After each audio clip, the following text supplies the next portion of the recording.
Assalamualaikum.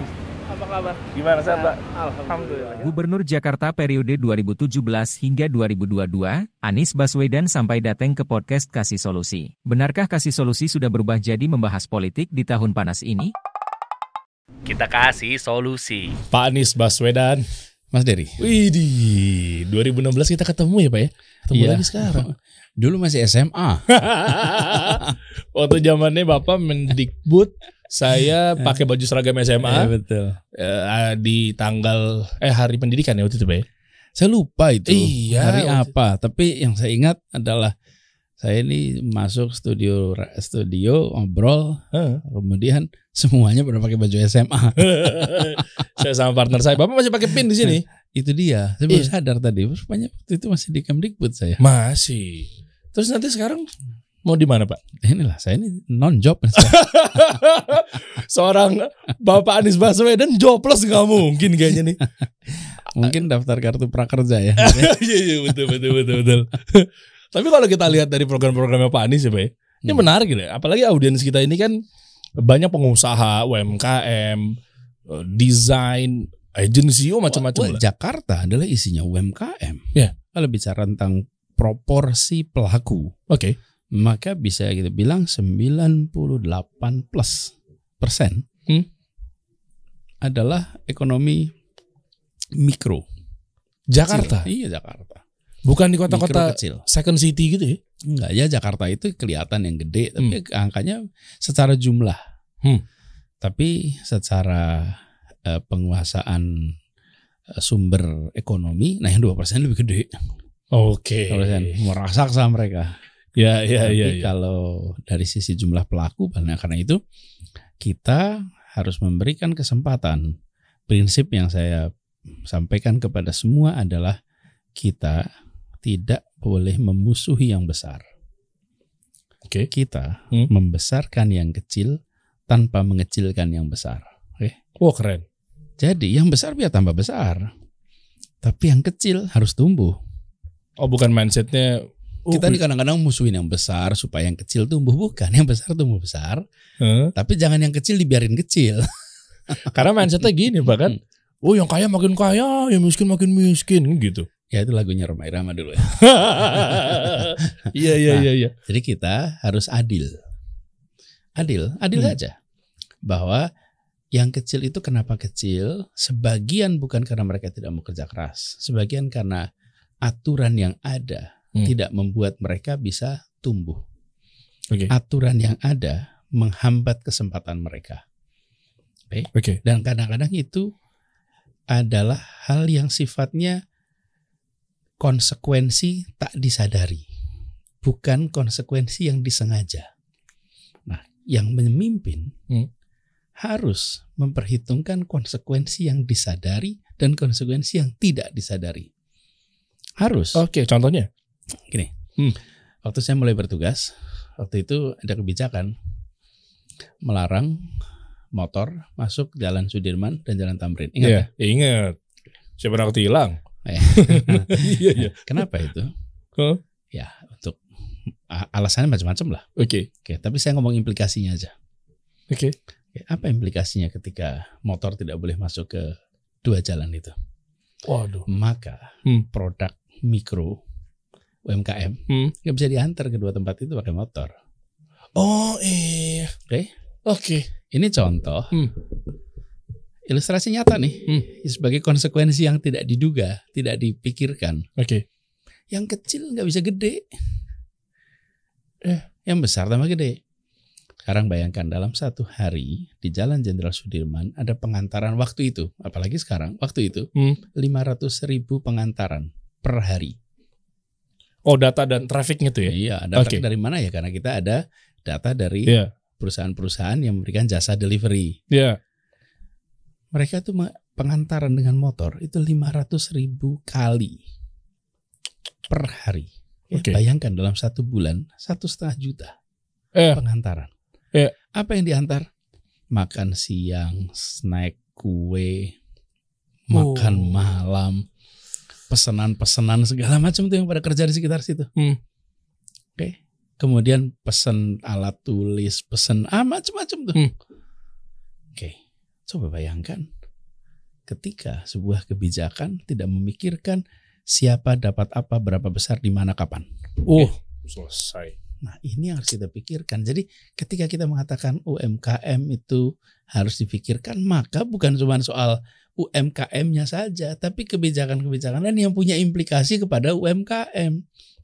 Yang 500.000 per hari itu kan berapa ratus ribu keluarga yang membutuhkan itu, yang berproduksi, yang barangnya nggak bisa diantar dengan menggunakan motor. Oke. Dan kalau diantar harus pakai mobil, bisa kebayang bukan ongkosnya? Oh, berat, kosnya tinggi. Exactly. Jadi waktu itu kita cabut aturan itu dan tidak boleh, sehingga motor boleh tetap ke jalan Sudirman, motor boleh ke jalan Tamrin. Supaya apa? Supaya yang kecil jadi besar. Tanpa mengecilkan yang besar. Kan kita tidak memusuhi yang besar, nggak apa-apa. Tapi yang kecil jangan kita bonsai kecil terus dengan kebijakan-kebijakan yang kita tidak perhitungkan implikasinya kepada yang kecil apa. Ini dasarnya. Nah, kebanyakan juga belum tentu mereka yang kecil itu sadar. Nggak apa-apa, karena tugas kita itu adalah menghadirkan kebijakan yang berkeadilan. Mereka sadar, alhamdulillah. Mereka tidak juga nggak apa-apa. Tapi di hadapan pertanggungjawaban kita nanti pada diri sendiri, pada keluarga, pada Allah, kita bisa katakan bahwa ini kita kerjakan untuk keadilan. Nah, itu contoh. Jadi kembali tadi pertanyaan Bung Dery, contohnya apa itu kebijakan yang membuat yang kecil? Nah, contohnya ini kebijakan-kebijakan yang tanpa disadari. Kemudian yang kedua, misalnya ketika mengurus izin untuk usaha kecil. Di Jakarta ini usaha kecil itu di rumah. Bagi ada online dan segala macam kan? Ya, zonasi kita, aturannya membuat mereka hanya bisa berusaha di tempat-tempat yang sudah ditentukan. Oh, benar. Zona-zona yang sudah ditentukan. Betul. Ada papan atau siapa pernah baca? Wih, mana-mana. Sehingga ketika mengurus izin gak dapat izin. Kenapa? Karena zonanya bukan zona usaha. Oke. Sekarang kita ubah kebijakan itu. Kenapa? Karena banyak sekali usaha rumahan yang mereka tidak melakukan transaksi di situ. Tidak melakukan, misalnya gini, dulu dibuat larangan itu karena semua kegiatan perekonomian itu transaksinya face to face, offline. Kalau sekarang transaksinya ini online. Di dapur, mereka bikin di garasi, mereka bikin, kemudian barangnya dikirim. Tidak ada customer yang datang ke tempat itu. Betul. Nggak ada. Jadi tidak mengganggu traffic di sana, tidak mengganggu suasana tempat di sana, nggak, karena bukan, ini usaha kecil, usaha mikro yang tidak ada implikasinya ke lingkungan. Nah, jadi kita ubah semua wilayah kecuali yang memang dipakai untuk lahan hijau, kawasan hijau, itu nggak bisa. Tapi yang lainnya boleh. Jadi sekarang di Jakarta, praktikly dimanapun bisa mendapatkan izin usaha. Ini kalau saya lihat gini Pak Anies, berarti mindset yang, koreksi kalau saya salah ya Pak ya, yang Bapak usung ini adalah mirip-mirip juga kayak pengusaha. Artinya pengusaha kan gimana caranya menyelesaikan masalah dan memberikan solusi. Kan itu tuh biasanya tuh. Ya kita lihat lagi lah misalnya, tahulah mungkin Mas Menteri Nadiem yang bikin Gojek apa segala macam kan. Dulu mungkin begini ceritanya atau dan lain sebagainya lah, para founder atau startup founder. Artinya memang sama seperti namanya, kasih solusi. Jadi kita melihat bahwa salah satu hambatannya itu. Apa sih implikasinya ketika mereka tidak bisa dapat izin usaha? Maka mereka tidak bisa mendapatkan akses financing. Itu yang paling terasa. Yang kedua, mereka tidak bisa masuk ke platform-platform marketplace yang besar. Bisa. Lalu apa langkah kita? Langkah kita adalah dengan mempermudah, prosedurnya dibuat simple. Semua wilayah dimungkinkan untuk berkegiatan mikro. Bukan hanya itu. Kita mengirimkan petugas mendatangi usaha-usaha yang sudah beroperasi dan memberikan izin. Jadi dijemput gitu ya? Datangin ya? Jadi ada yang mengurusnya di kelurahan. Itu ya, Bung Dery, waktu saat-saat pemberian itu Itu mengharukan sekali. Saya datang ke kelurahan, menyaksikan antrian panjang ibu-ibu dengan bawa anak mengurusi UMK. Mereka selama ini punya usaha, tapi nggak punya izin. Pada ngantri itu bawa anak-anaknya. Dan untuk saya datang gimana? Wah, alhamdulillah Pak, sekarang saya punya izin. Sekarang saya nanti bisa dapat NPWP. Kemudian dengan itu mereka bisa marketplace. Lalu mereka tersambung dengan pasar yang besar. Kalau punya pasar yang besar, berarti customer mereka bisa dari mana-mana. Oh iya, jelas. Nah, roda ekonomi putar tuh. Itu yang datang mengurus. Kemudian yang sudah punya usaha, ada macam-macam, ada yang kaki lima, ada yang datangin satu-satu. Dan ketika itu didatangi, sebagian di awalnya memang resisten. Oke. Karena ketika petugas datang itu kebiasaannya kan petugas mengusir. Bukan petugas mengasih izin. Wah iya. Mana ada petugas datang ngasih izin. Behaviornya begitu lagi deh. Jadi ketika ada itu mereka langsung, aduh kami udah lama di sini Pak. Bukan, kami udah datang mau ngasih izin. Wow. Jadi kalau ditanya Anda punya izin belum? Kami udah lama Pak di sini gitu. Panik dia dong, insecure. Enggak, ini mau kasih izin. Jadi kasih izin. Dan kemudian usaha-usaha itu pada punya izin. Saya beri contoh, ini ilustrasi anekdotal tapi true story. Kejadiannya di sekitar Pasar Jumat. Saya naik sepeda. Kemudian sekitar jam 9 malam, saya berhenti di warung pecel lele. Di warung pecel lele itu saya pesan, duduk. Gak datang-datang itu pesanan saya. Oke. Terus akhirnya saya minta tolong sama staff, tolong dong tanyakan, kok lama sekali gak datang-datang. Padahal kita lihat dia bikin. Oke. Tapi gak diantar-antar ke kita gitu. Dan di situ gak ada customer lain gitu. Oke. Terus pemiliknya datang, Pak Gub minta maaf sekali Pak Gub. Sebentar Pak Gub, ini lagi nyelesain pesanan online. Oh ya, ya. Saya lihat di samping warung itu ada ojek-ojek banyak. Iya. Tapi saya membayangkan itu kayak pangkalan aja pada nongkrong. Ternyata ojek-ojek ini lagi nunggu pesanan diantar. Oke. Jadi dia lokasinya adalah pinggir jalan. Tapi customernya virtual. Kejangkau. Kenapa? Berarti. Nah terus dia tak bilang karena dia punya UMK, dia punya NPWP, dia kesambung sama marketplace. Jadi orang-orang yang sekitar sana kalau pada pesan pecel lele sekarang pesannya virtual aja, nggak usah datang ke sini diantar. Oke. Nah itulah.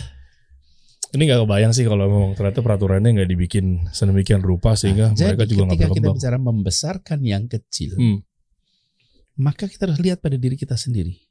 Apa di pemerintah yang membuat yang kecil itu kecil terus? Kan kita sering ketemu sebuah warung, tanya, Bu udah berapa lama? Alhamdulillah Pak, udah 25 tahun.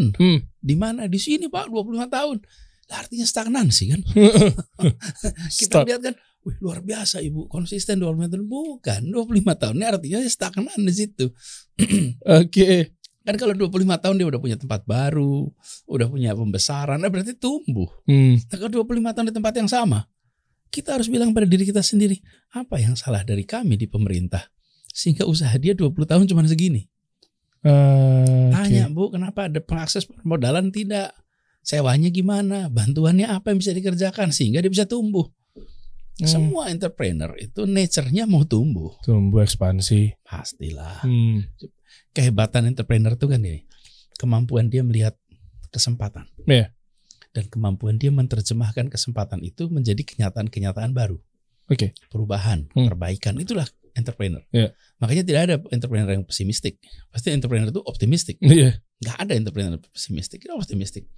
Nah, orang-orang seperti ini membutuhkan ekosistem yang membuat mereka tumbuh. Nah, tugas pemerintah itu numbuhkan ekosistem itu. Lihat apakah regulasinya ada yang merepotkan.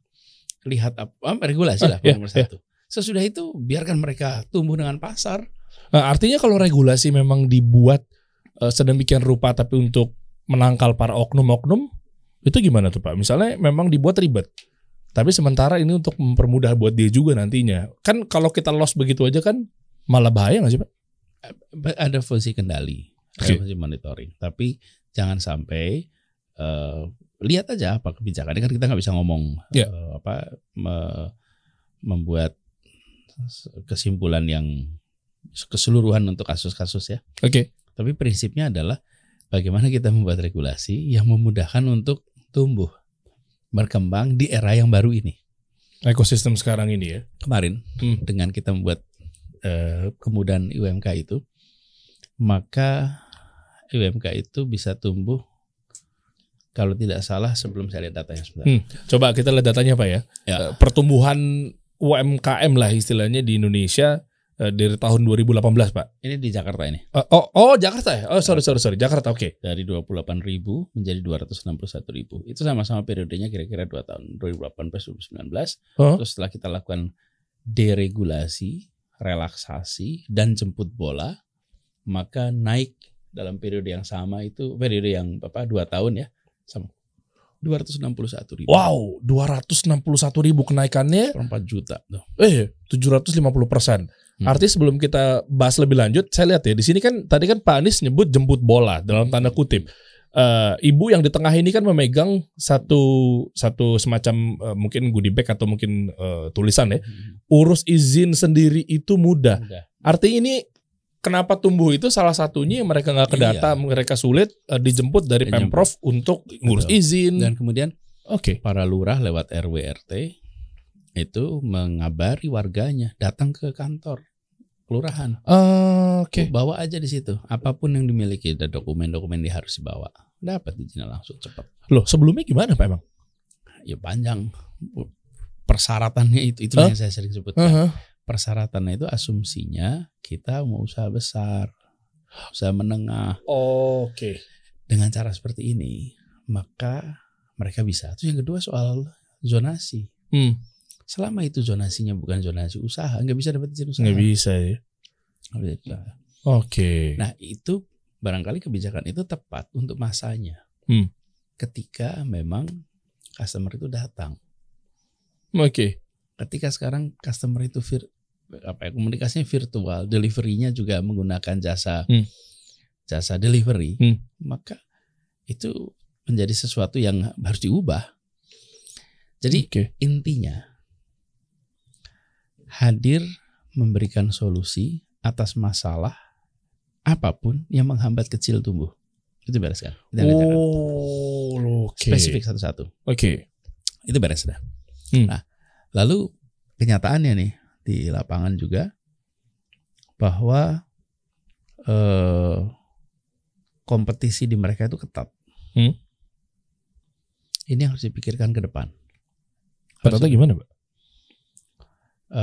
Usaha mikro kecil itu mereka berhadapan dengan kompetisi harga di pasar yang luar biasa. Ini kira-kira Bung Dery ya, kalau dulu misalnya saya beri contoh, mau ngajak anak-anak mau beli seragam pramuka. Dulu kira-kira jalan ke Senen dulu. Senen kan ada toko-toko tuh situ. Iya betul. Masuk satu toko terus lihat. Habis itu lihat cocok apa enggak. Betul. Paling kalau enggak cocok pindah ke toko sebelahnya. Kira-kira gitu. Iya betul. Kalau sekarang carinya online. Dibandingin tuh harganya. Wah lebih bahaya ya. Yang satu misalnya harganya 25.000, yang satunya harganya 30.000. Goyang yang tuh. Satunya harganya 20.000. Goyang kan? terus. Goyang. Ini yang harus kita pikirkan. Bagaimana yang bermodalnya itu kecil masih tetap bisa survive. Kan dalam kompetisi seperti ini yang skalanya besar, mereka bisa ngambil margin lebih kecil. Tapi mereka berusaha dalam skala. Tapi mereka yang usahanya kecil gak bisa itu survive dengan margin yang terlalu kecil. Susah. Dulu mereka mengandalkan customer yang datang. Ini belum ada, saya belum secara khusus punya solusi. Tapi ini contoh masalah yang muncul baru. Kita kemarin udah selesai ini masalah dimudahkan semua untuk ke marketplace. Betul. Ketika sampai ke marketplace ada kompetisi bebas nih. Udah. Di kompetisi bebas ini ketemu. Nah karena itu mungkin akan ada pergeseran-pergeseran. Bahwa yang kecil bergeser ke barang-barang yang unik. Barang-barang yang khas. Tetapi barang-barang yang sifatnya generik itu barangkali mereka nggak akan terlalu kuat tuh di situ. Berhadapan dengan pelaku yang lebih besar. Ini harus kita pikirkan. Kita belum ada solusi khusus. Oke, dan semuanya juga rata-rata pada teriak begitu juga soalnya Pak. Teriaknya kayak misalnya gimana nih, nanya kan ke kita kan dapat DM apa segala macam. Kita mau jualan di marketplace susah. Karena banting-banting harga apa segala macam gitu. Kalau buat pelatihan ke mereka gimana Pak? Gimana cara bangun brand gitu misalnya? Misal. Itu bisa. Ya. Saya melihatnya begini. Penting untuk apa yang kita kerjakan kemarin Jakpreneur. Oke. Jakpreneur itu kalau tidak salah sampai 300 berapa ya jumlahnya. Di Jakarta ini kemarin ada 331.000 anggota Jakpreneur. Oke. Target kita 200.000. Oh lewat dong. Lewat. Beyond target. Nah waktu itu kita dapat 300 apa sih isinya ini? Coba. Jadi ini nih. Ada kita bangun ya semuanya itu sesuai dengan kebutuhannya. Oke. Jadi kita jangan memberikan berdasarkan yang kita mau, bukan berdasarkan yang dibutuhkan. Jadi ketika kita memberikan kepada pelaku usaha mikro, itu cek dulu Anda butuhnya apa. Kami berikan yang Anda butuhkan. Agar tidak subjektif. Satu, nggak subjektif. Yang kedua, kan tujuannya perubahan. Pemerintah ini harus melaporkannya, ini yang saya sampaikan. Jangan hanya memikirkan apa yang sudah dikerjakan, tapi pikirkan apa yang sudah dihasilkan. Kebanyakan di kita di pemerintahan itu lapor apa yang sudah dikerjakan. Nah, kalau udah dikerjakan saya udah bisa bilang nih, saya sudah buat pelatihan Pak 2.000 kali pelatihan. Iya, hasilnya apa? Ya oke. Objektif dan goalnya ya. 2.000 pelatihan, 1.500 orang dapat. Nanti hasilnya apa? Oke. Nah, kalau supaya hasil berarti lihat kebutuhannya apa.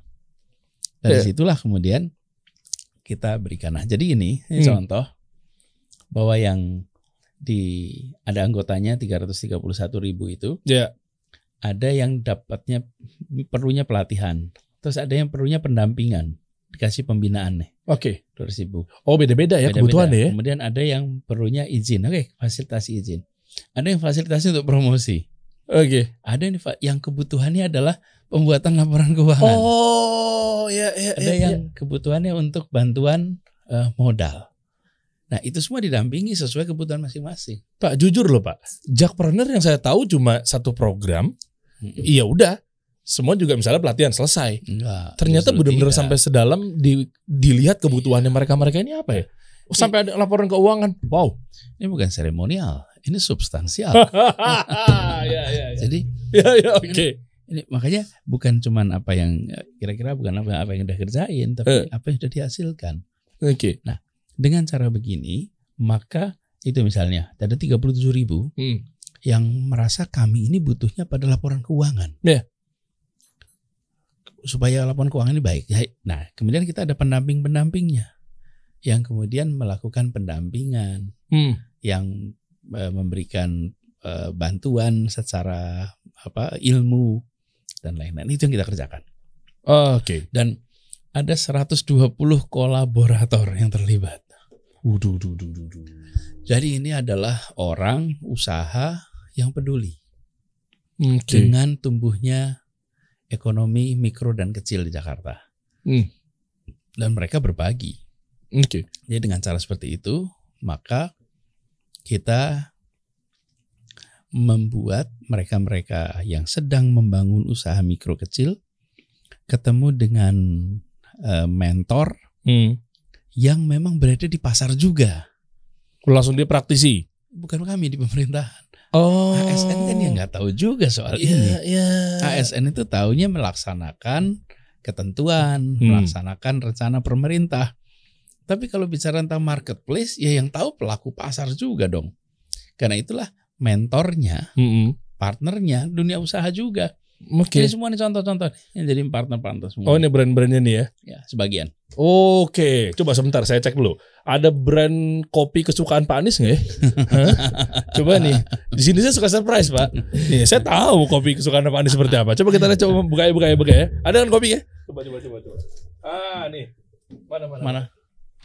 Coba cek dulu gitu. Oh, dikasih solusi kan semua serba solusi datang, Pak. Masya Lagi Allah. ngomongin brand tiba-tiba kopi datang tuh. Mana coba dong kopinya Pak Anies tuh. Tuh, ada Pak kita, Pak. Tuh, sampai ada cup-cupnya juga ada. Mantap. Saya tahu pesanannya, Pak. Tuh. Terima kasih. Ini, Pak. Motor sini. Monggo Pak, motor situ boleh Pak? Oh, buat saya? Boleh kalau gitu. Oke. Kita lanjut lagi ya. Makasih ya. Ya. Sama-sama Pak. Nah, Oke. jadi kita mendorong program Jakpreneur ini Mm-mm.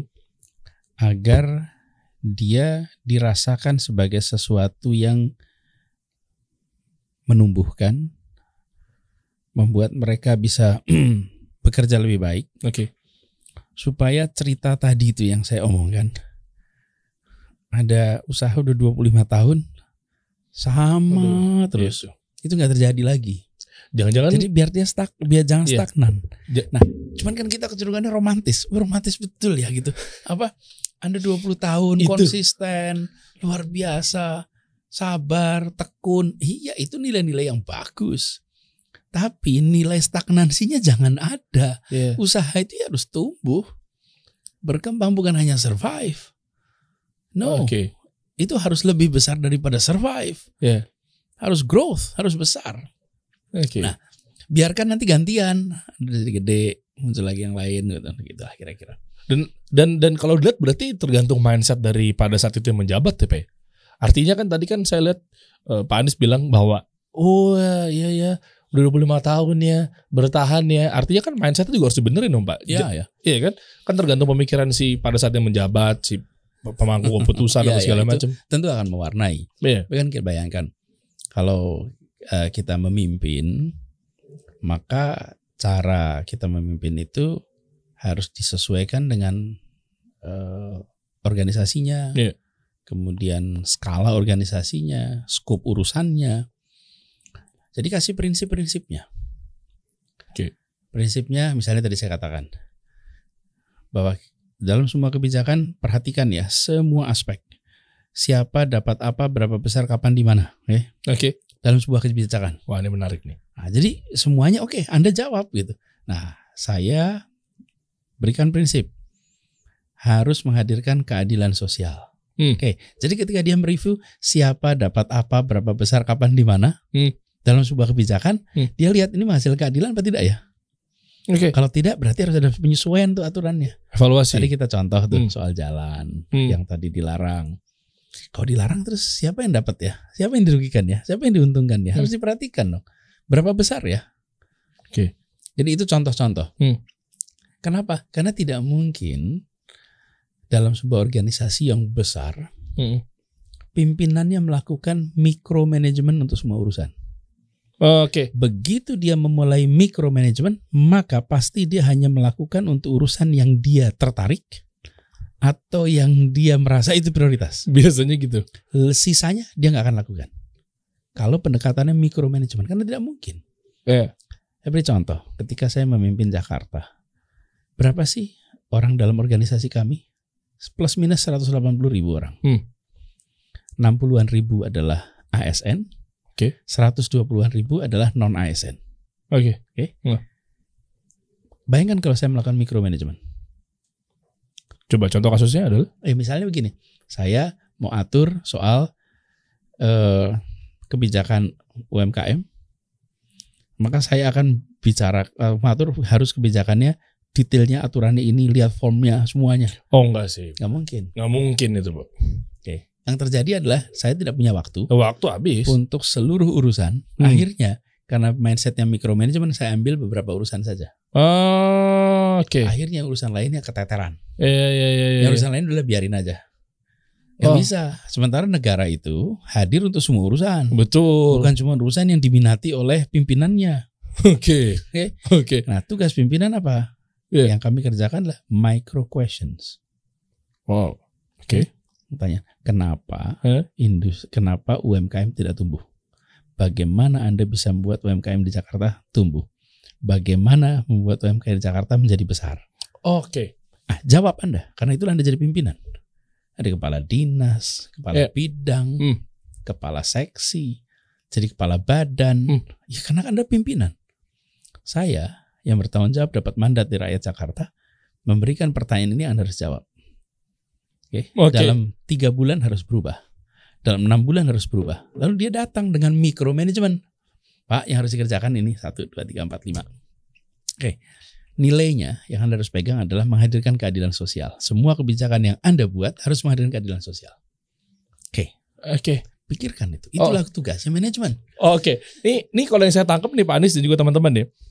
Saya ngeliat dari beliau adalah selalu didampingi dengan how. Biasanya soal ketika saya pelajarin ketemu sama orang banyak, saya jadi pegawai, itu ada yang bilang jangan mentok di why. Jangan mentok di kenapa. Kalau nanya kenapa, hasilnya pasti alasan. Biasanya gitu. Kenapa nggak dikerjain? Iya Pak, maaf Pak. Mental leadership-nya kan kurang begitu kan. Saya banyak belajar soal itu. Tapi ternyata pas Pak Anies tadi sambung ada how-nya yang saya pelajarin dari mentor-mentor saya, itu biasanya ada eksekusi. Langsung solusi. Iya kan? Kemudian dikasih waktu. Target waktunya bagaimana?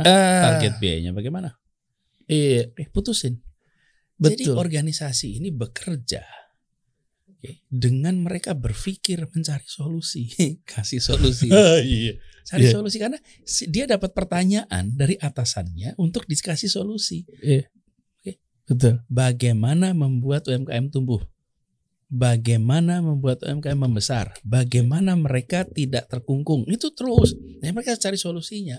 Sama, bagaimana membuat jalan itu rapi rata? Ya, itu. Bagaimana membuat aman? Anda pikirin. Nah, pertanyaan micro questions itu dalam seluruh aspek. Iya. Dan ketika mereka datang dengan jawaban, maka tunjukkan rencana kerjanya, batas waktunya bagaimana, kemudian anggarannya seperti apa. Nah, ini jadi, baru keren. On quality, on budget, on schedule. Kira-kira 3 itu pegang. Oke. On quality, on budget, on schedule. Pegang aja. Lalu tanda tangan kontraknya. Beda kalau dosen dan bukan dosen. enggak maksudnya kan terstruktur Pak Anies. Biasanya begitu. Saya ulang lagi dikit lagi ya. Kalau nanya kenapa, itu biasanya mental. Saya bilang nggak semua ya, tapi stigma dan mindset orang-orang Indonesia tuh kenapa lo nggak ngerjain? Kenapa nggak posting? Oh maaf Pak. Apologetic. Udah pasti begitu. Permohonan maaf pasti ujung-ujung nggak ada tindakan. Tapi makanya tadi saya cermatin kalau mentok di kenapa. Karena jadi gini. Tapi kalau bagaimana? Gimana cara nyelesainnya? Gerak tuh. Persis. Nah, karena itulah saya sering mayoritas dari begitu banyak keputusan itu dimulai dengan pertanyaan supaya mitra kerja kita itu juga berpikir bersama. Dan mereka tidak punya rasa takut. Oke. Nggak usah takut karena ditanya kok, ya dia harus jawab dong. Iya. Nggak usah takut. Jadi tidak. Kalau saya mulai dengan instruksi, maka jawabannya siap laksanakan. Tapi kalau saya ada dengan pertanyaan, kita akan berdialog. Dan dialog itu di awalnya mungkin kikuk. Ini atasan saya kenapa jadi dialog sama saya gitu. Iyalah. Kan harusnya dia kasih instruksi, dialog. Apa yang terjadi? Kemudian kolegial. Yang tumbuh adalah suasana kerja yang egaliter. Suasana kerja yang saling menghormati. Memang ada struktur, tapi ketika sampai kepada ilmu tidak pada struktur. Ilmu itu apa yang Anda ketahui ya di situ berarti Anda lebih baik daripada saya. Anda lebih ketahui, Anda lebih tahu daripada saya. Simple, nggak ada urusan dengan struktur. Nah, ini kita kerjakan dalam banyak hal. Jadi misalnya ketika pengelolaan soal pengendalian air di Jakarta, saya kumpulkan, saya tanya ada berapa waduk di Jakarta. Oke. Berapa kapasitas waduk di Jakarta? Berapa curah hujan di Jakarta? Berapa kapasitas sungai di Jakarta? Kemudian bagaimana supaya air itu bisa terkendali dengan baik dari seluruh wilayahnya? Pertanyaan-pertanyaan itu membuat semuanya harus berpikir cari solusi. Iya. Bahkan ketika untuk pertama kalinya ketika penanganan soal banjir di Jakarta, saya tanya, apa KPI penanganan banjir? Oke, terus semuanya dalam ruangan itu ya diskusi apa ya? Nggak ada waktu. Loh gimana? Nggak ada target. Kita punya banjir bertahun-tahun, berdekade-dekade. Iya. Saya tanya KPI-nya, disebut sukses menangani itu bila bagaimana? Ini ada jawaban. Nah terus selama ini nggak pakai KPI, nggak ada KPI. Nah terus kalau nggak ada KPI, dari mana kita tahu sukses atau tidak? Dari mana kita tahu progresnya? Oke. Sekarang pertanyaan saya, apa KPI yang harus dibuat? Mikir semuanya. Oke, saya kasih hints nih. Kalau banjir harus kering. Iya. Oke, pertanyaan saya, berapa lama dari mulai hujan berhenti dia harus kering? Wah. Nah, waduh, harus kering berarti kan berpikir semua. Drainase sistem di Jakarta itu sanggup menampung air hujan sampai dengan Berapa? 100 mm per hari. Oke. Kalau di jalan-jalan yang kecil, sistem drainase 50 mm per hari. Oke. Jadi kalau ada hujan di bawah kapasitas, ini seperti ini nih. Ini 200 ml nih. Oke. Kalau dituangin air 150 dia nggak boleh tumpah. Iya. Oke. Kalau sampai dituangin 150 tumpah berarti di sini over. Bukan. Oh. Kalau dituangin 100. Oh, 100 dan tumpah. Oke. Berarti di sini sebenarnya nggak 100, belum kapasitas 100 Belum, dong. betul. 200 ini kan? Iya. Ini 200. 200 dituangnya 100 masih ada sisa. Harusnya ada sisa. Iya. Kalau saya tuang 100 dan luber berarti di sini Masalah. Ini berarti jadi tipu-tipu nih. Nah, jadi kalau hujannya 70 mm per hari Iya. dan banjir, berarti gorong-gorongnya kotor. Iya, ada sumbatan dan lain sebagainya. Berarti itu salah kita. Oke. Oke. Berarti kita salah. Tapi kalau hujannya 150 mm, ya pasti luber dong. Iya. Kapasitas kita cuma 100. Iya, betul. Sama Wadahnya seperti cuma ini 200. Iya. Kita tuangin segini ya luber kemana-mana. Iya. Nah, kalau sampai luber nih, hujannya di atas 100. Oke. Disebut sukses bila apa? Bila dalam 6 jam kering. Angka 6 jam dari? Nah, angka 6 jamnya ini itu menarik nih. Angka 6 jam bukan selera saya. Tapi saya minta kepada semuanya berunding dari pengalaman bapak-bapak semua, ibu semua yang sudah menalami ini bertahun-tahun. Oke. Sesungguhnya berapa jam diperlukan untuk kering sesudah hujan berhenti? Mereka semua berunding. Mereka sama come up dengan angka 6 jam, Pak. Oke, good. Jadikan itu sebagai kesepakatan. Oh, oke. 6 jam bukan kata Anies. 6 jam itu kata ilmu yang mereka dapat lewat kira-kira nih kitab, teks-teks, dan hikmah. Hikmah itu adalah pengalaman mereka. Oke. Kita belajar ilmu juga dari kitab dan hikmah. Iya. Itu kata Quran tuh. Iya. Jadi kitabnya apa? Yaitu teori-teori tentang pengelolaan air. Kemudian yang mereka pelajari. Yang kedua adalah pengalaman mereka mengelola. Oke. Dari situ kemudian disepakati 6 jam. Oke, dan jadi kesepakatan ya. Disebut sukses bila hujan di bawah 100 mm dan tidak banjir. Oke. Lalu bila hujan di atas 100 mm dan terjadi banjir, maka 6 jam harus kering. Ya. Oke. Ya itu memang kita kan nggak bisa kendalikan volume air dari langit. Iya. Tapi harus ada KPI-nya dong. Dan apa yang terjadi? Begitu itu dilakukan, maka banjir, lurah, camat, teleponin pemadam kebakaran, truk-truk taman ditarik semua. Karena mereka KPI-nya 6 jam harus kering. Kan kebayang. 6 jam harus kering. Kebayang. Jadi dia nelponin semua pihak. Iya. Damkar dipanggil, semua damkar ditarik karena damkar ada alat pompanya. Iya, betul. Terus mobile pump ditarik, semuanya minta karena saya harus sukses dalam waktu 6 jam. Ada target. Ada key performance indikatornya, KPI-nya. Nah, jadi coba datang ke tempat-tempat sekitar Pesanggerahan, di sana biasa hujan, apa biasa banjir. Mereka salah komentar. Iya Pak, memang hujannya besar, airnya besar. Tapi sekarang dalam waktu 1 hari udah kering. Biasanya 3 hari, 4 hari baru kering. Ya karena kita nggak bisa ngontrol jumlah air yang turun. Betul. Yang kita bisa ngontrol berapa cepat kita ngelap supaya kering. Cerdas guys. Bukan cerdas. Loh bener Pak. Ini ternyata kalau saya dari sisi bisnis Pak ya, saya kan pelaku bisnis.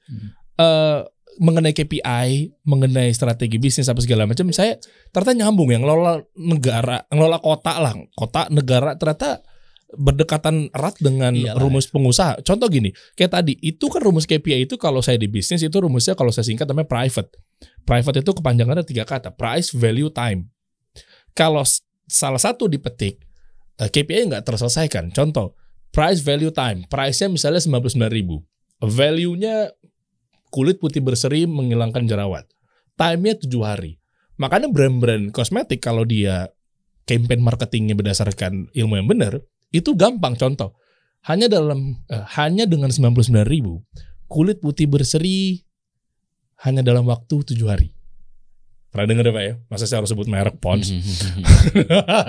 Nah, bayangkan ketika angkanya yang belakang dicopot. Dia nggak ngerti KPI. 99.000 jerawat hilang, 99.000 kulit putih berseri. Konsumen akan nanya, berapa lama? Ya. Nggak jadi transaksi itu.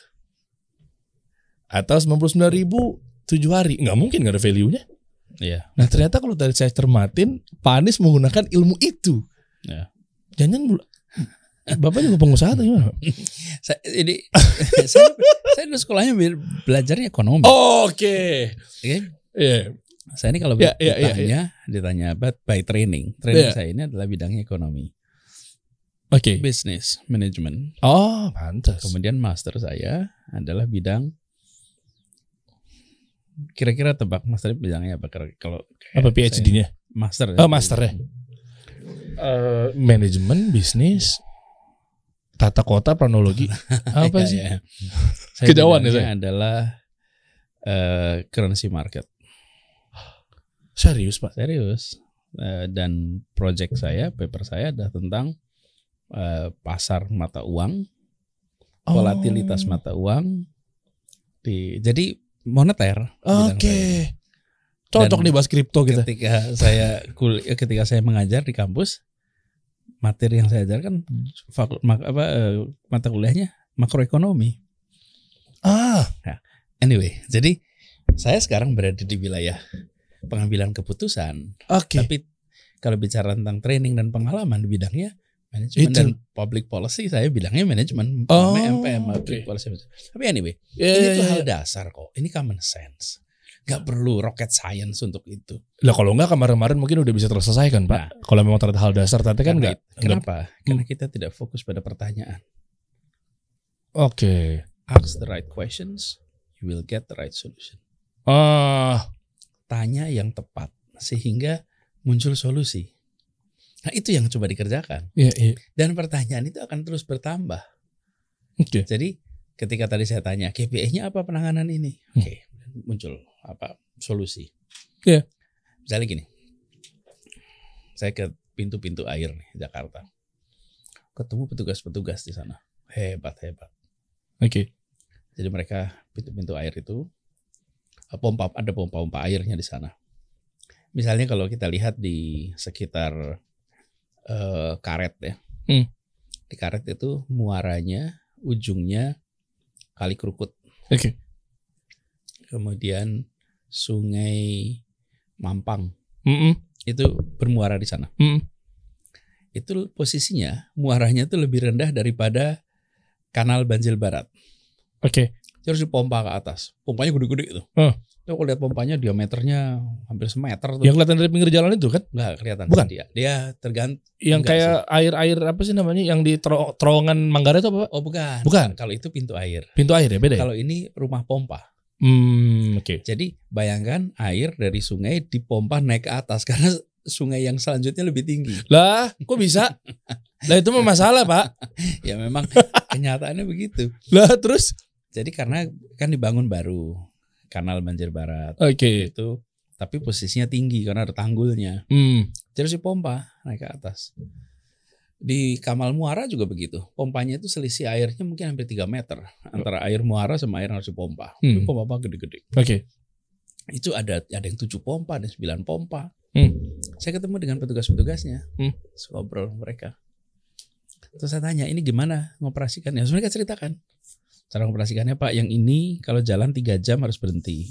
Yang ini kalau jalan setelah jalankan 3, 2 harus istirahat. Nanti gantian Pak, 2 sini istirahat, yang 2 ini nyala. Ada ritmenya itu semua. Mereka tuh sangat tahu sekali apa yang harus dikerjakan supaya semua pompa itu bisa berfungsi. Dan ada yang tahu, Pak pompa ini udah berumur. Ini kalau kerja paling 6 jam harus istirahat Pak. Berhenti. Yang ini bisa sampai 7 jam, 8 jam baru istirahat. Nah, saya tanya, ini yang tahu ini siapa? Saya Pak. Kalau nih kalau Anda sakit atau istri melahirkan, terus nggak bisa tugas, terus gimana yang ngurusin di sini? Nah, iya kan knowledge-nya di dia. Ya. Ini contoh nih. Terus? Jadi saya bilang, bagaimana caranya membuat pengetahuan dia menjadi pengetahuan umum, bukan pengetahuan pribadi. Didelegasikan. Bukan. Buatkan SOP di situ. Sekarang udah ada di setiap tempat SOP-nya. Oh. Jadi sekarang kalau siapapun yang datang, Bung Dery juga datang, Bung Dery melihat ini nyalain jam ini urutannya sekian tertulis tuh. Loh, memang sebelumnya nggak ada SOP ya? Nggak ada. Masa sih Pak? Nggak ada. Lah terus berjalan bertahun-tahun? Itulah, ya karena mengandalkan orang-orang berpengalaman. Nah, ketika orang itu tidak bekerja, sakit, dan ternyata terjadi air besar, ya terjadilah banjir. Kita nggak tahu sebabnya apa. Iya. Pernah banjir hanya karena satu pintu air itu tertutup dengan pepohonan kayu-kayu gitu. Sederhana sekali kok. Jadi nggak, saya memberikan ilustrasi bahwa yang kita harus kerjakan itu memastikan di tingkat eksekusi paling ujung itu mereka memiliki KPI yang jelas, memiliki prosedur yang tegas, sehingga mereka bisa bekerja siapapun yang mengeksekusi. Bagian kita adalah mempertanyakan itu. Nanti kemudian beres. Iyalah. Tidak, bukan kemudian kita semua yang membuat. Karena kalau kita semua yang membuat, urusan di Republik ini terlalu banyak. Urusan di kota ini terlalu banyak. Tidak mungkin bisa diselesaikan oleh satu orang. Yang harus dilakukan adalah membuat sebuah organisasi bisa bekerja dengan efisien, bisa dengan efektif. Lalu kalau saya bayangkan ya, itu seperti orkestra. Oke. Dirigen nyiapin partiturnya. Kemudian tiap-tiap pemain biarkan memunculkan kreativitasnya di dalam orkestra itu. Oke. Kita datang, kemudian mulai perform bersama-sama, akan menjadi simfoni. Tapi kalau partiturnya nggak ada, itu alat-alatnya ada, orangnya hebat-hebat, nggak jadi simfoni. Nggak ada arah. Nggak ada simfoni. Yang ada adalah simfoni itu kan nada yang terarah tuh, namanya simfoni. Tapi kalau enggak ya rame aja berantakan, walaupun ada semua. Jadi yang kami coba kerjakan bersama-sama kemarin di Jakarta itu adalah orangnya sama, peralatannya sama, organisasinya sama, tapi dibuatkan simfoni. Partiturnya baru, prosedurnya baru, KPI-nya baru. Sama seperti ini, kita bicara UMKM, transportasi di Jakarta, sama. Kita kan tahu di Jakarta ini punya transportasi umum udah lama. Ingat kan, Bu Dery punya ada Metro Mini, ada Kopaja, ada KWK, ada angkot macam-macam tuh. Tapi jalan sendiri-sendiri.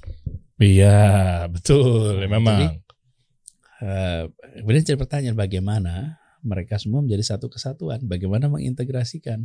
Nah, ketemulah yang kemudian saya ceritakan tadi di Jakarta Post itu. Tanpa mematikan usaha mereka.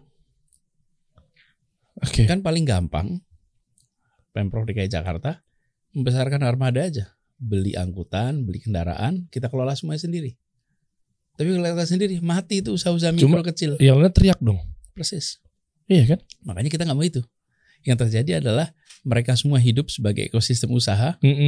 Supaya usaha kecil tumbuh, menengah tumbuh. Kami menciptakan regulasi yang memungkinkan penumpang dapat pelayanan transportasi yang baik, yang punya usahanya tumbuh. Bagi kami di pemerintah, kualitas udara meningkat, tingkat kemacetan menurun, kenyamanan warga meningkat. Itulah manfaat bagi pemerintah itu. Itu yang kita kerjakan. Jadi begitu disiapkan pertanyaan yang tepat, maka semua akan bekerja untuk menjawab pertanyaan yang tepat itu. Berarti SOP, KPI, jelas semua itu clear ya Pak ya? Dan kesepakati juga bareng-bareng, sama-sama, tanya dan lain sebagainya. Apakah ini juga berlaku ketika membangun slogan Jakarta Plus, Jakarta Kota Kolaborasi? Coba kita lihat dong. Coba dong. Ini yang kemarin ya Pak ya, yang belum berubah. Ini Pak, Bapak ingat ini Pak ya? Ya ingat lah. Ingat ya. Sekarang udah bukan ini Pak. Jadi gini. Gimana Pak? Boleh ceritain nggak Pak? Kenapa Kota Kolaborasi? Jadi ketika saya mulai bertugas, saya ini dulunya tidak di pemerintahan. Saya dulu di luar pemerintahan. Saya kan Dari kementerian gitu. Bukan. Saya dengan teman-teman ada gerakan Indonesia Mengajar, ada gerakan Turun Tangan, ada Indonesia Menyala, ada gerakan Kelas Inspirasi. Itu semua gerakan-gerakan yang kami bekerja sejalan dengan apa yang dikerjakan pemerintah, tapi bukan pemerintah. Oke. Ya kan? Karena bentuk support dukung program pemerintah. Membuat program literasi, membuat program untuk kelas-kelas itu kan sesuatu yang pemerintah harusnya kerjakan. Kami juga kerjakan gitu kira-kira. Nah, lalu saya dulu bekerja di organisasi internasional, saya bekerja di think tank. Nah, saya melihat kota Jakarta ini penuh dengan institusi dan pribadi yang mau bekerja untuk kebaikan kota ini. Oke. Lalu di sisi lain ada pemerintah yang punya tanggung jawab untuk kebaikan kota ini. Iya. Pemerintahnya punya tanggung jawab untuk kebaikan kota ini. Jelas. Namanya pemerintah kota Jakarta. Nah, tapi kami yang di pemerintahan itu sering menganggap semua urusan harus kami yang menyelesaikan. Kenapa gitu, Pak? Ya mindsetnya begitu. Kan bukan bagian dari pemerintah. Bukan, kami itu maksudnya pemerintah. Oh, oke. Kirain ya pada Pemerintah. saat yang pas Bukan. Pak Anies punya gerakan itu. Pemerintah. Oke. Kita di pemerintahan ini selalu misalnya gini, kita buat rencana pembangunan Jakarta. Maka itu lebih tepat rencana pemerintah untuk pembangunan. Iya. Bukan rencana pembangunan kota, tapi rencana pemerintah untuk kota Jakarta. Oh iya. Oke, padahal kan harusnya rencana kota Jakarta. Oke. Jadi saya bilang, yuk kita ajak semua aja untuk terlibat. Oke. Sayang sekali, ada think tank sangat banyak, ada LSM sangat banyak, ada orang kreatif yang sangat banyak, ada startup yang sangat banyak, semuanya memberikan solusi untuk kebaikan Jakarta. Betul. Kenapa kita tidak bekerja bersama dengan semua? Sehingga Jakarta itu kota tempat kita bergotong royong. Membangun kota Jakarta. Nah, bahasa sekarang kita sebutnya namanya kolaborasi, kan gotong royong itu. Kolaborasi. Nah, jadi prinsip kolaborasi itu adalah bagaimana kita bekerja bersama untuk kebaikan kota kita. Bukan one man show. Ini betul-betul kerja kolosal. Seluruh warga diajak yuk bersama-sama. Nah, itu semangatnya. Karena itulah ini kota kolaborasi. Dan tidak ada kota di Indonesia yang punya private sector sebanyak Jakarta. Tidak ada kota. Nggak ada. Perusahaan sebanyak Jakarta. Kota, sebut aja kota mana? Nggak ada. Segede Jogja. Nggak mungkin lah. Lebih banyak kita. Nggak mungkin deh. Jumlah LSM terbanyak, jumlah PT terbanyak, jumlah universitas terbanyak, jumlah orang kreatif terkumpul terbanyak. Sayang sekali kalau pemerintah mengerjakan semuanya sendirian, lalu tidak melibatkan semua. Libatkanlah semua. Dan saya katakan di awal, Anda boleh setuju, Anda boleh suka, Anda boleh tidak setuju, Anda boleh tidak suka kepada gubernurnya. Tapi bantu Jakarta. I'm not asking you to like me. I'm asking you to help Jakarta. Meskipun gak ada apresiasi buat gubernur pada saat itu. Gak apa-apa. Karena yang dibutuhkan adalah kita kerja bersama untuk Jakarta. I see. Jadi ini kita untuk Jakarta, bukan tentang Anies. Ini tentang Jakarta. Jadi kemudian ketika kita menerjemahkan semangat itu dalam sebuah city branding, kami undang ahli-ahlinya untuk menyiapkan. Jadi ini adalah sebuah proses di mana ilmu pengetahuan dihormati, dihargai. Karena branding ini ada ilmunya. Oh jelas. Ada ilmunya. Saya bilang sama jajaran waktu itu. Kita ini kan generasinya generasi kuliah dulu. Yang waktu itu belum ada itu. Namanya DKV, belum ada. Desain komunikasi visual. Belum ada zaman itu namanya desain produk. Karena itu kita semua pada sekolahnya apa? Teknik sipil. Kemudian mungkin kira-kira gitu. Arsitek paling kalau desain. Ekonomi, kesehatan, macam-macam. Nah, sekarang udah ada yang namanya desain komunikasi. Ada ilmunya di situ. Kita percayakan pada yang punya ilmunya, susun. Betul. Dan kita kalau saya lihat sampaikan nilainya. Iya, kalau saya lihat ini benar-benar mengandung. Saya punya guru Pak Abi ya, Pak Anies, mungkin kenal juga tuh, Pak Subiakto. Ya kan, syarat untuk bikin tagline atau slogan itu memang sudah memenuhi syarat 2 ya, ada value, ada call to action. Value itu adalah ketika kita mendapatkan keinginan sesuatu, oke, kita pengen kolaborasi nih, kita pengen kota nih istilahnya gitu. Nah ternyata ada terpanggil nggak gara-gara call to action? Nah ternyata iya ini sudah memenuhi syarat gitu loh Pak. Nah artinya kan dulu kan nggak dapat ilmu itu dari mana Pak Anies?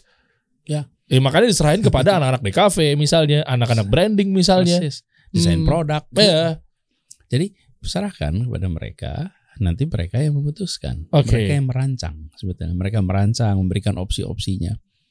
Nah, saya percaya kalau sebuah produk kebijakan itu mendasarkan pada 1 ilmu pengetahuan, 2 kepentingan, yang kedua akal sehat, 3 kepentingan publik, dan keempat regulasi, maka dia akan menjadi sebuah kebijakan yang dirasakan manfaatnya oleh publik dan akan dipertahankan oleh publik. Exactly. Jadi kekuasaan itu tidak dipakai untuk mengendalikan ilmu pengetahuan, mengendalikan akal sehat.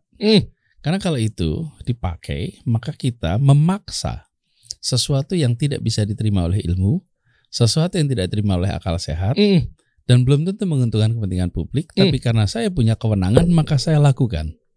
Itu hanya bisa bertahan ketika saya masih punya kewenangan. Waduh. Ketika kewenangannya sudah tidak ada, maka ilmu pengetahuan, akal sehat, dan kepentingan publik akan menjawab kebijakan itu dengan yang sebaliknya.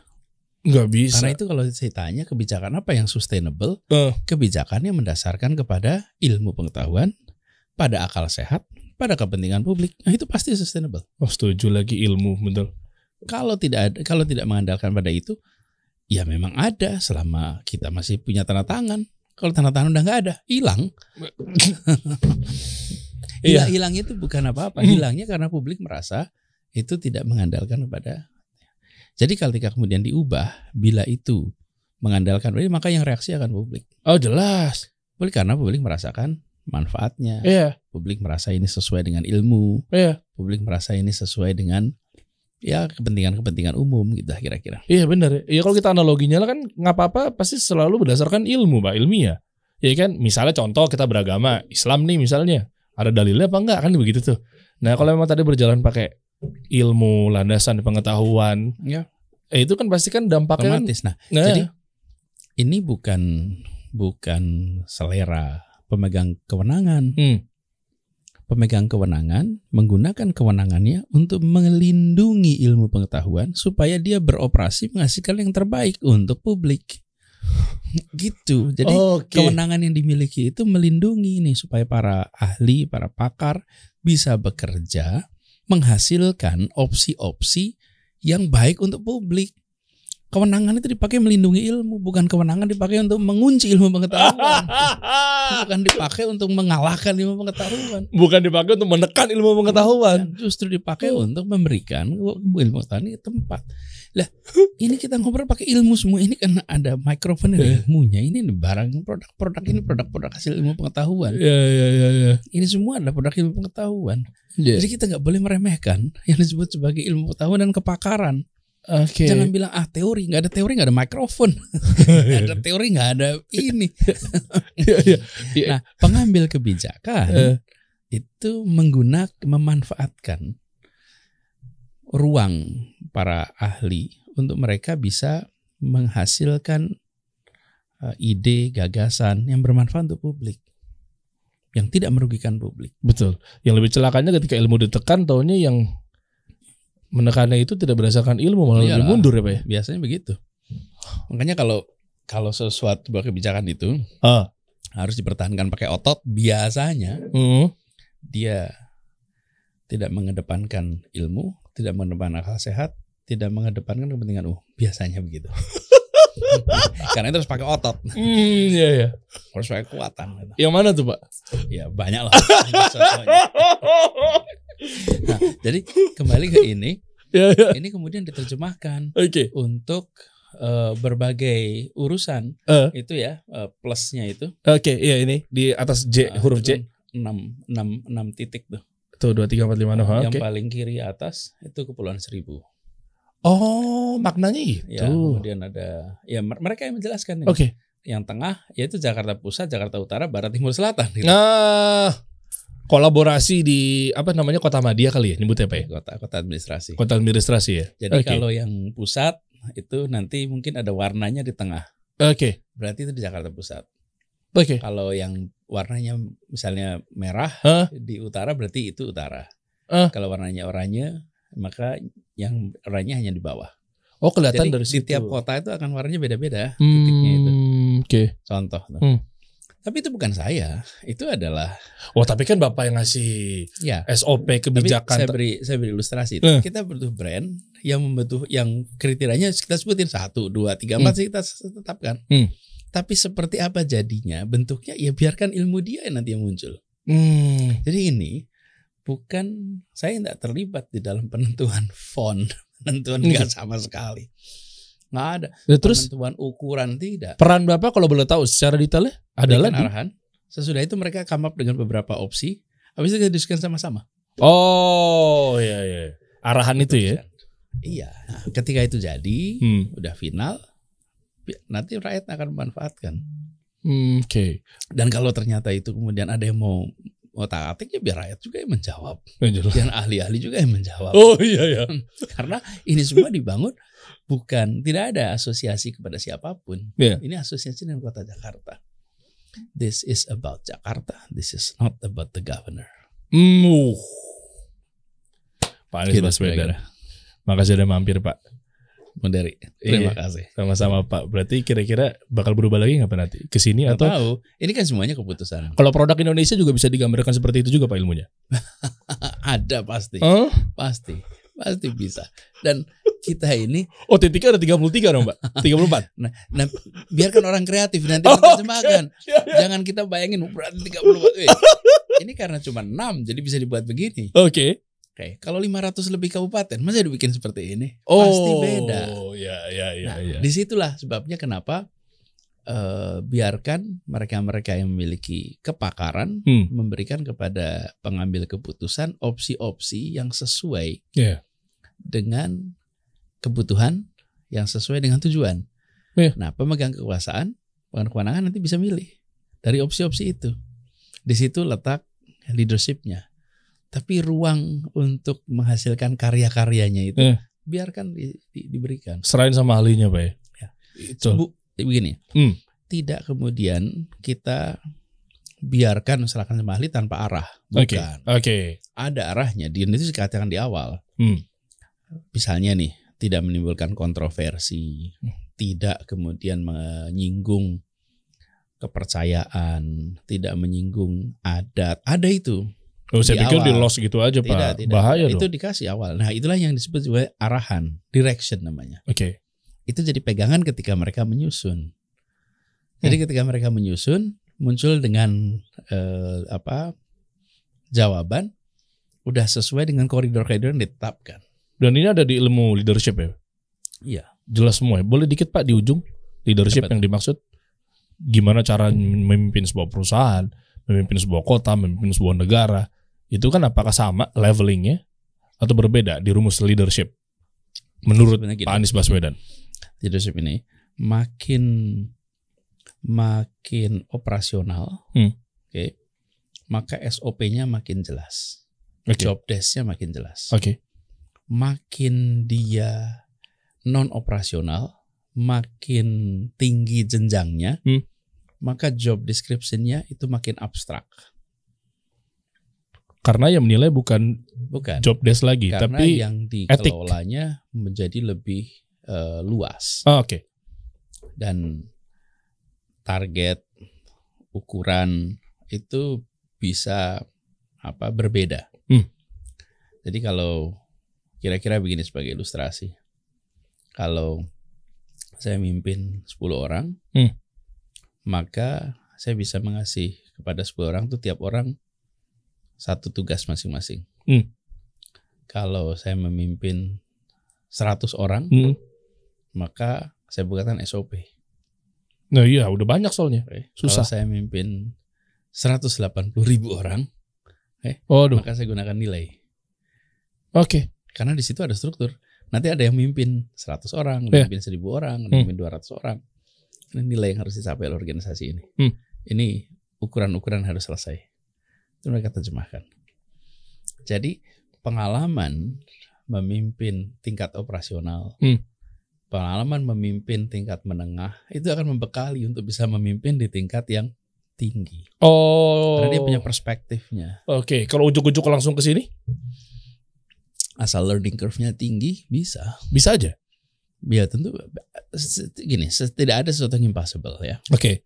Ada kemauan, ada jalan. Cuma kan jam terbangnya belum banyak. Itu dia. Ya kan? Badai menerjang dia nggak tahu arah mau Itulah ke kanan. sebabnya mengapa rekam jejak itu jadi penting. Nah, itu. Karena rekam jejak itu akan menunjukkan apa saja yang sudah dihasilkan, apa yang sudah dikerjakan. Dan kepemimpinan ini pada akhirnya adalah bagaimana membuat cita-cita, membuat keinginan menjadi kenyataan. Itulah salah satu unsur penting. Jadi kalau tidak punya cita-cita, kalau tidak punya keinginan tentang misi apa yang harus terlaksana, maka dalam memimpin pun akan tanpa arah. Karena itu harus ada yang kita pegang. Nah, yang saya pegang selama ini, misinya adalah menghadirkan keadilan sosial. Itu misinya. Masya Allah. Jadi ketika berada di dalam tugas ini, maka saya tanya semua urusan, menghasilkan keadilan tidak? Dan kepada semua yang bekerja bersama saya tanya, bagaimana bisa menghadirkan keadilan sosial di tempat yang Anda sekarang bertugas? Nah, Anda pikirin semuanya masing-masing, tugasnya beda-beda. Ada yang ngurusin pemadam kebakaran, ada yang mengurusinnya tentang jalan-jalan, ada yang mengurusinnya tentang perizinan, ada yang mengurusin UMKM, ada yang mengurusin kesehatan, macam-macam. Tapi pertanyaannya sama, di situ yang saya sampaikan tadi. Begitu sampai kepada leadership dengan jumlah yang besar, maka value, nilai itu yang diberikan, ditanyakan kepada semuanya, harus dilaksanakan nilai ini. Oke. Terjemahkan. Oke, kalau ada yang bilang misalnya dia belum pantas menjadi pemimpin di sebuah perusahaan atau mungkin analogi yang lain. Nah, cuma mungkin ngelihat dari hanya satu angle doang. Kira-kira si leader itu gimana cara menjawabnya? Apapun itu bentuknya. Mungkin kecepatan terlalu dini. Nah, misalnya. Saya belum punya pengalaman ngedirin 10 perusahaan. Mungkin baru 5. Tiba-tiba ujuk-ujuk CEO misalnya. Mungkin ada yang dukung apa segala macam. Tapi sementara mungkin jam terbang saya belum banyak. Tapi sementara learning kan nggak bisa semua disamaratakan, Pak. Kayak misalnya problem solving dalam sebuah masalah. Nah, kayak gitu-gitu kan. Cuma kan kadang masyarakat, calon staff ngelihatnya kulit doang, Pak. Itu gimana, Pak? Gini, pertanyaannya. Kalau ada 2 orang pendaftar mau jadi supirnya Bung Dery. Oke. 3 orang nih pendaftar, 2 orang. Satu bekerjanya 4 tahun, satu bekerjanya 6 tahun, satu bekerjanya 8 tahun. Mana yang paling berpengalaman? 8. Secara umum lah. Yang udah common pasti milihnya 8. 8 itu yang paling lama bekerja. Oh. Saya kejebak pertanyaannya. Mana yang paling berpengalaman? Oh, oke. Mana yang paling berpengalaman? Yang paling berpengalaman itu? Iya juga ya. Nah, jadi lama pengalaman belum tentu sama ya, Pak? Itu dia. Nah, jadi gini. Oke. Kita sering ketemu. Nah, ini ilustrasi nyata ini. Ada orang yang baru bekerja menjadi supir 2 tahun. Tapi dia tiap hari belajar tentang rute. Tiap hari dia perhatikan lampu merah mana yang lama, lampu merah yang pelan, jalan mana yang lebih macet, jalan mana yang tidak macet. Dia buka peta. Dibandingkan dengan supir yang sudah 6 tahun mengemudi, tapi tidak pernah belajar itu. Ngikutin Google Map doang? Bukan ikutin, ya udah ngalir aja. Oke. Dari rumah ke kantor ya lewat rute ini terus. Giliran ketemu macet, bingung mau potong mana? Jalan aja. Oke. Kalau ditanya mana yang lebih berpengalaman? 2 tahun. 2 tahun lah. Pengalaman. Tapi secara jam terbang, Iya. Oke. jumlah jam terbang ini 6 tahun, ini baru 2 tahun. Tapi ini yang satu yang lebih berpengalaman dia. Jadi mereka yang mengambil hikmah atas yang dijalani itu pengalaman. Wow. Mereka yang tidak mengambil hikmah atas yang dijalani tidak menjadi pengalaman. Menjalani berbeda dengan mengalami. Oke? Oh, Dia sudah menjalani 6 tahun, tapi tidak berpengalaman 6 tahun. Ada yang baru menjalani 2 tahun, tapi dia berpengalaman 6 tahun. oke. Nah, jadi Yeah. ketika kita ketemu dengan orang muda, ya yang masih, sebutlah dia baru bekerja 4 tahun, 5 tahun, bukan berarti dia tidak berpengalaman. Dia Yeah. baru menjalani 4 tahun. Tapi bisa jadi anak muda ini mengambil hikmah terus-menerus dari yang dia jalani. Oke. Sehingga dia memiliki pengalaman yang ekivalen dengan orang yang sudah menjalaninya 8 tahun, 9 tahun. Disitulah kesempatan anak muda untuk nyalip. Yang dia tidak bisa salip itu hitungan hari, hitungan bulan, hitungan tahun dari orang lain. Tidak bisa. Oh, nggak bisa. Saya 32, dia 42, sampai kapanpun saya akan di belakang dia 10 tahun. Iya. Tapi Betul. pengalaman, kematangan intelektual, kematangan emosional, bisa disalip. Mantap. Bisa disalip. Jadi anak muda, Iya. jangan terintimidasi dengan kata-kata jam terbang. Itu kan biasanya takutnya begitu, Pak. Makanya saya sering bilang, Ah. jadi kalau anak muda jangan terintimidasi. Anak muda bilang, bahkan kalau di wawancara baru lulus, tanyain apa pengalamannya, jawab aja, saya memang tidak punya pengalaman, Oh, nggak masalah tuh, Be. tapi saya tidak menawarkan masa lalu ke bapak, saya menawarkan masa depan ke bapak. Oh, ya. Kira-kira gitu. Ya. Kalau bapak cari masa lalu, cari orang udah umur 60 Pak. Dia punya masa lalu banyak tuh. Anak-anak muda, ayo bawa ide yuk. Yuk, bawa ide semuanya yang punya ide. Coba dong, kolaborasikan, coba tuang ke Pak Anies. Boleh dong Pak, buka kan Pak ya? Boleh. Anak-anak muda, ayo dong. Ini kan rapat nih. Ini kan merapat semua nih para audiens kasih solusi kan muda-muda semua Pak. Artinya mereka punya ide. Artinya coba dong bawa ide ke Pak Anies. Boleh Pak ya? Boleh. Ke akun Bawa sosial ide. medianya ada dong? Ada. Eh. Ada akun sosial nanti diumumin. Tapi kita ingin anak muda itu menawarkan solusi, dan anak muda ini punya perspektif baru. Punya perspektif yang berbeda dengan generasi sebelumnya. Iya. Dan perspektif inilah yang harus dimunculkan. Jadi gini, kekuatan anak muda itu pada kebaruannya. Oke. Kebaruan itu adalah salah satu yang apa ya, unik. Baru tapi belum tentu selevel dengan pengalaman kan Pak? Bukan, ya, tapi Iya kan cara pandang baru. Oh, oke. Kacamatanya berbeda. Iya.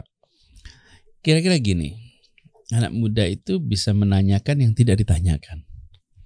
Oke. Anak muda itu bisa melihat dari sudut pandang yang sebelumnya tidak terlihat. Untuk sesuatu yang sama, Iya. yang sudah ada bertahun-tahun, anak muda bisa lihat dengan kacamata yang berbeda. Iya. Jadi kebaruan, bahkan kita kan sering tidak menanyakan hal-hal yang mendasar. Ya udah take it for granted. Oke. Bung Dery, kenapa jarinya 5? Iya, kan sesama manusia ya nggak tanya lah. Iya. Ya 5. Oke. Iyalah, sesama manusia masa tanya jarinya 5? Sesama manusia kok. Gitu. Oke. Siapa yang berpotensi tanya? Ya orang yang baru di bumi. Sesuatu yang baru di bumi dia akan tanya. Oh. Jadi misalnya nih, kalau tahu-tahu ada ET gitu ya, beneran ada ET gitu. Beneran ada tuh ya. Datang ke sini. Dia akan tanya kepada, kok hidungnya di depan ya? Kok ada mata 2 ya? Iya. Dan terus kita ini baru nih, bawa kebaruan dia. Dia tanya hal-hal yang kita nggak tanyakan. Oke. Dan ketika kita ditanyain, kita gelagapan juga jawabnya. Oke. Kenapa jari 5? Kenapa ya manusia ya 5 ya gitu? Gitu. Nah, anak muda itu datang ke sebuah perusahaan, dia akan bilang, Pak, kenapa ya kok aturannya begini? Kenapa? Oh iya ya, kita yang di sini udah lama begini terus ya. Ya dari dulu begini. Pak, kan jalannya harusnya lebih lewat sini, lebih efisien Pak. Kalau gedungnya dibuat begini, kalau rute di dalam kantor, iya ya, kita yang udah terlama di kantor ini udah nggak melihat itu lagi. Itu kebaruan di bawah anak muda. Oke, jadi genuine-nya dapet. Iya, otentik itu. Otentiknya dapet. Perspektif baru itu yang tadi saya kasih ilustrasi. Jadi ketika anak muda masuk ke sebuah perusahaan, anak muda itu harus tetap jadi anak muda yang bawa kebaruan. Oke. Dia bertanya, dia melihat dengan kacamata orang asing. Jadi think like a stranger. Oh, Dia iya. orang asing gitu. kayak orang yang gak tahu situasi. Kemudian tanya ini, tanya. Sehingga dia menimbulkan suasana pertanyaan-pertanyaan yang harus dijawab oleh orang yang sudah terbiasa dengan praktek-praktek yang lama. Itulah kebaruan. Nah, ingat catwalk di Duku Atas? Tahu lah, Bonge dan kawan-kawan. Ya, zebra crossing udah ada lama sekali. Oh iya. Terus mata anak muda itu melihat ini zebra crossing bisa jadi catwalk. Dan iya benar juga. Saya udah lewat itu udah di zebra cross sebelum ada Bonge, gue udah lewatin, bro. Udah bertahun-tahun dan semua orang juga lihat itu. Hanya mata anak muda yang melihat ini sebagai catwalk. Dan ketika itu dilakukan orang bilang, iya ya ini bisa catwalk ya gitu. Oke. Inilah yang namanya kebaruan. Anak muda itu kekuatannya pada itu. Jadi kalau ada orang yang terus-menerus membawa kebaruan, maka dia sesungguhnya masih muda. Oke. Ya. Makanya Pak Anies ngajak teman-teman anak muda itu untuk ayo bawa ide dong semuanya. Karena mereka itu bisa muncul dengan segala macam ide baru. Apa yang mereka dapat? Bentuk apresiasi doang gitu misalnya? Masa itu doang, Pak? Perjalanannya masih panjang. Oke. Semua yang mereka kerjakan akan menjadi rekam jejak. Yang nanti mereka bisa tawarkan ke depan bahwa saya bukan warga pasif di Republik ini. Keren. Saya bukan penonton saja di Republik ini. Oke. Saya bukan orang yang hanya mau menyaksikan dari jauh, enggak. Saya terlibat langsung, saya kontribusi langsung, saya memikirkan langsung, dan saya punya ide-ide nyata untuk kebaikan Republik ini. Kalau gini saya ikut. Harus. Saya ikut nyuang ide. Tenang. Dan kemudian kita punya rasa bangga pada kita sendiri. Bahwa kita ini bukan penonton saja. Tapi kita ini yang terlibat langsung. Melakukan konkret. Itulah anak muda. Bukan soal saya dapat materi apa. Kalau segalanya dihitung dalam bentuk materi. Saya sempat mengatakan begini. Kemuliaan itu, kebaikan itu, ketika segalanya dikonversi dalam bentuk moneter, maka dia mengalami devaluasi. Penurunan nilai. Iya, delusi. Devaluasi. Jadi jangan segalanya dirupiahkan. Tapi kehormatan itu yang Anda miliki. Jadi seseorang yang terlibat di dalam usaha membawa ide baru, gagasan baru, dia adalah bagian dari yang membuat Indonesia lebih baik. Dan Anda bisa bilang pada diri Anda sendiri. Anda bisa bilang pada keluarga Anda. Bahwa saya ikut menawarkan solusi untuk kebaikan bangsa saya. Masya Allah. Saya bagian yang sudah mendapatkan begitu banyak dari bangsa ini. Lewat pendidikan. Lewat kesempatan untuk sejahtera. Dan saya bayar balik lewat ide-ide yang saya berikan. Saya bukan penonton yang sekedar menjalani dan merasakan manfaat tanpa berbuat untuk Republik. Kerjakan itu. Masya Allah. You'll be proud. Pak Anies. Insya Allah. Makasih Pak. Sama-sama. Sudah kasih solusi. Thank you Pak. Kita kasih solusi.